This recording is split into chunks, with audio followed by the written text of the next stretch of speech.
50 জন মানুষ আমল করে যে পরিমাণ সওয়াব পাবে, ওই সময় এই রকম প্রতিকূল পরিবেশে যিনি নিজের ঈমানকে, নিজের আইডেন্টিটিকে, নিজের আমলকে, নিজের মুসলমানিত্বকে যে ব্যক্তি বুলন্দ করে রাখবে, উঁচু করে রাখবে, ধরে রাখতে পারবে, আল্লাহ তাআলা তাকে 50 জন মানুষের আমলের সমপরিমাণ সওয়াব তাকে দান করবেন।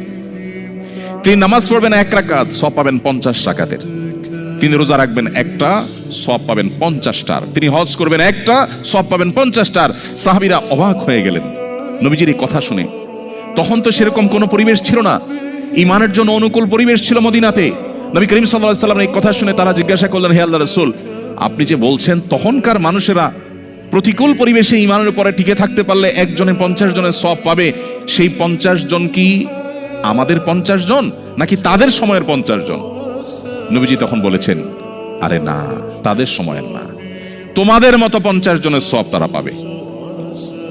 আল্লাহু আকবার।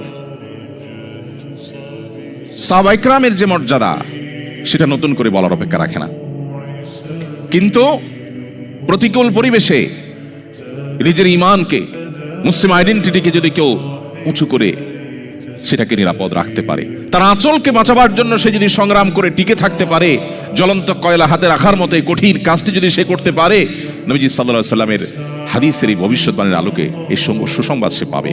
আল্লাহ তাআলা আমাদের সবাইকে শক্তিশালী ঈমানের অধিকারী হওয়ার মধ্য দিয়ে এই প্রতিকূল পরিবেশে আমাদের ঈমানকে, আমাদের আইডেন্টিটিকে, আমাদের ইসলামকে আল্লাহ তাআলা সেফ এবং নিরাপদ রাখার তৌফিক দান করুন।